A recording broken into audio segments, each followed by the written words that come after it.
Por isso, glorificai ao Senhor no Oriente, e nas ilhas do mar ao nome do Senhor, Deus de Israel. Isaías 24:15. E aí pessoal, bem-vindos ao Nova Gênesis e a mais esse Lamed Logia. Hoje vamos introduzir um dos assuntos mais legais que a gente estuda aqui no Ultima Thule e que a gente ainda não tinha trazido aqui para o canal. A verdade é que vamos ser um canal pioneiro no assunto, pelo menos aqui no Brasil. Vamos falar sobre essa teoria pouco comentada sobre a presença de judeus no Japão antigo e sua influência na cultura japonesa. A teoria original prega que foram as 10 tribos perdidas de Israel que migraram para o Japão. A nossa versão, entretanto, é um pouco diferente. Acreditamos que foram cristãos e judeus convertidos ao cristianismo que foram ao Japão. Provavelmente por entenderem que esse era o mandamento de Cristo, como em Atos 1:8, quando ele diz: "Mas receberão poder quando o Espírito Santo descer sobre vocês e serão minhas testemunhas em Jerusalém, em toda a Judéia e Samaria e até os confins da terra." Pensamos assim porque, apesar da inegável influência judaica, a essência do Japão é Cristo, como pretendemos demonstrar ao longo dos vídeos. Caso você ainda não saiba, esse canal existe para mostrar como a cultura pop emana da mesma fonte de onde vieram todas as mitologias, religiões, a Kabbalah e toda forma de espiritualidade em geral, mas com um grande diferencial. A cultura pop conhece essa fonte, sabe que é a imaginação, o que a torna potencialmente muito mais poderosa do que esses suportes de realidade do passado. E o que realmente separa esses temas espirituais da cultura pop são classificações arbitrárias, forçadas na nossa mente pela visão de mundo moderna que é totalmente divorciada do sagrado. E também por parte das próprias religiões, que se colocam mais sérias e importantes que tudo isso. Bom, essa teoria que vamos apresentar é uma bomba que vai nos ajudar a derrubar todas essas barreiras. O judaísmo e judeus convertidos ao cristianismo estiveram presentes no Japão antigo. E isso tem sim tudo a ver com a cultura pop japonesa, que nada mais é que uma expressão da alma japonesa em sua forma mais pura, do shintoísmo. Vamos lá, a teoria em si já não é qualquer teoria.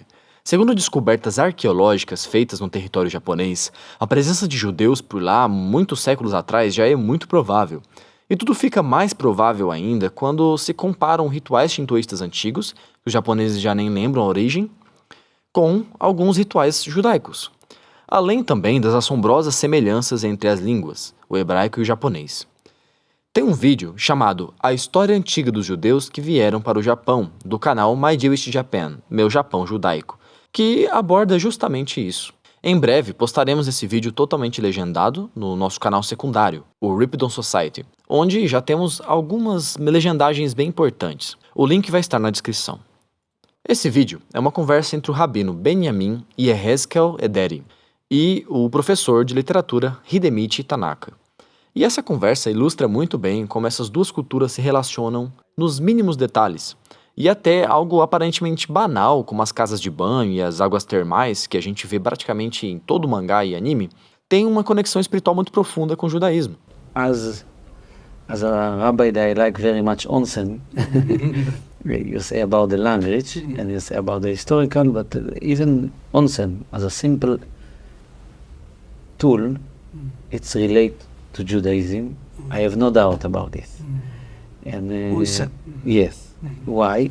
Because maybe I cover Japan for research and see why, and I interview elder people. Why you come in during the winter, during snow, almost impossible to walk 2 meters of snow, and coming in to a water, and natural water. And of course, let's say Sento in Tokyo, they're not allowed to put the head, but outside in the mountains, everybody put the head in the water from time to time. And this is very, very deep similarity between Jewish culture and Japanese culture. Yeah. And I've been doing my travel, I can say almost I cover Japan with this, and I saw those onsens very, very, very similar, even the structure. Some of them, we're talking about hundreds of years, was made by human being and then nature, because some of it's a spark from the ground, but surround, it's built exactly same measurement. And it's very spacious for me. I interview in the water elder people and talk to them nicely. Just, I was curious, why 2 o'clock in the night he come? He has a shower in the house. He say, I come for spiritual. 90 years old, not once I talk. He say, Binyamin, this is my nature, spiritual coming treatment for my tamashi, for my soul. It is not coming to clean the body. The body need a shower for 10 minutes, 5 minutes, it's clean. It's a ritual, basically, for spiritual cleaning our body from the night and from the dirt of the spiritual. It means a day that we go to the onsen, basically it's a day that we like to clean ourselves, to reborn. Same as a baby in the stomach of the mother. That's the idea of onsen in Jewish religion. And we can see it here, very popular, and many Japanese, they don't know even why they like so much, but they go. And that's for me very special. Aposto que você não sabia disso, mas os judeus também têm uma fortíssima tradição de casas de banho, as chamadas mikveh. Porém, para eles, isso é algo prescrito em suas leis, com toda uma mística que é estudada pelos rabinos. Já no Japão, isso é algo orgânico, natural. Está tão enraizado no DNA japonês que parece profano, apesar de ser literalmente um ritual de purificação. Basicamente, o povo japonês é tão espiritual que, paradoxalmente, não parece espiritual. O shintoísmo está integrado à vida comum do homem. E é isso que o Rabino Ederi, claramente maravilhado com a constatação, comenta nesse outro trecho aqui. Because people of Japan, they are very reliable and they keep certain law. Normally, the nature of human being is opposite than this. The nature of human being, sometimes he like to cheat, he like to say dishonest. And the nature of Japan, from my experience as a rabbi, or as a person, or as a businessman, is I feel super reliable. When I go on the street, or if I lose my wallet, not once, I got it back. It shows you the power here, it's a different than other country.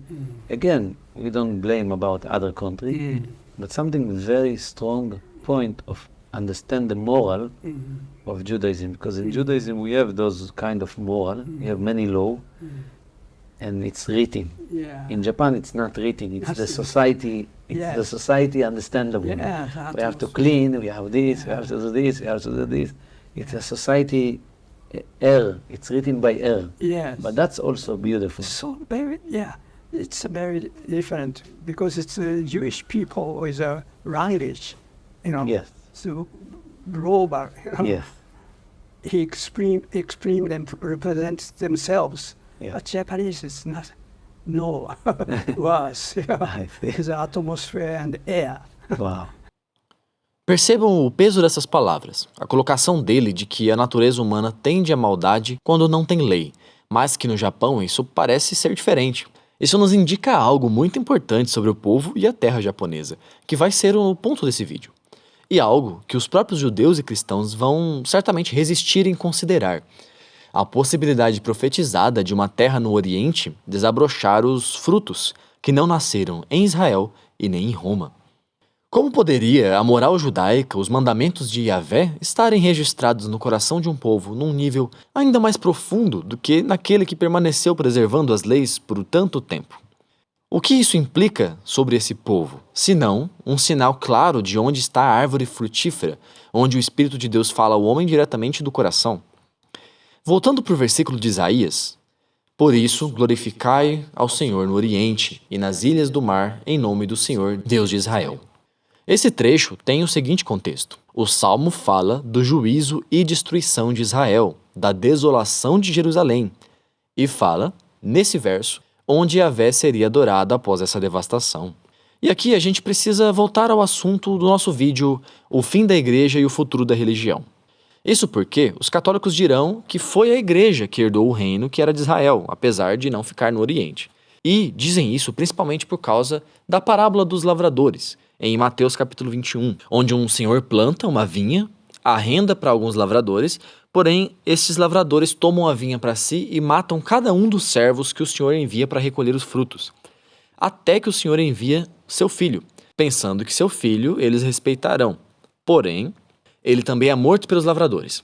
O texto então diz: Quando, pois, vier o senhor da vinha, que fará aqueles lavradores? Dizem-lhe eles: dará afrontosa morte aos maus e arredará a vinha a outros lavradores, que a seu tempo lhe deem os frutos. Diz-lhes Jesus: Nunca lestes nas Escrituras? A pedra que os edificadores rejeitaram, essa foi posta por cabeça de ângulo, por pedra angular. Pelo Senhor foi feito isso, e é maravilhoso aos nossos olhos. Portanto, eu vos digo que o reino de Deus vos será tirado, e será dado a uma nação que deu seus frutos. E quem cair sobre essa pedra desperdar-se-á, e aquele sobre quem ela cair ficará reduzido a pó. Os católicos sempre entenderam que essa nação que daria frutos era Roma, a Igreja Católica Romana. E talvez, por algum tempo, isso realmente pudesse ser dito. Mas será que isso pode ser dito hoje?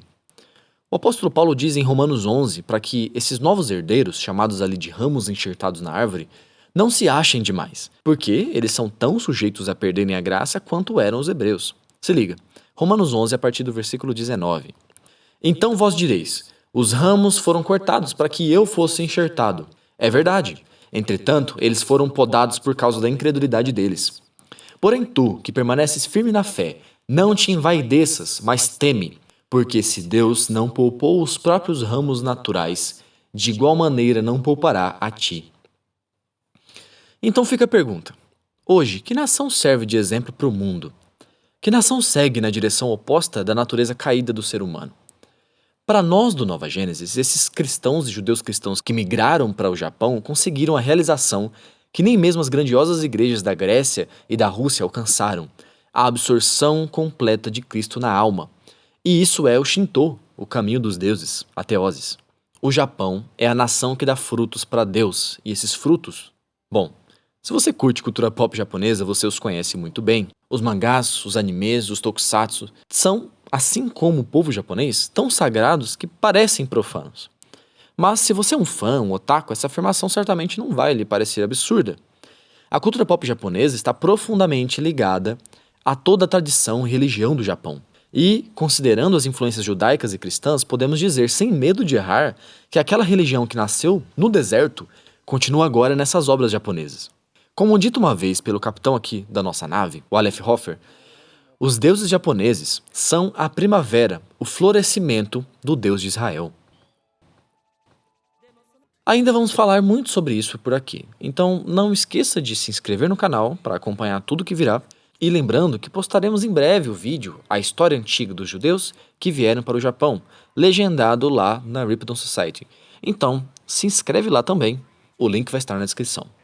Nova Gênesis agradece a sua audiência e até a próxima.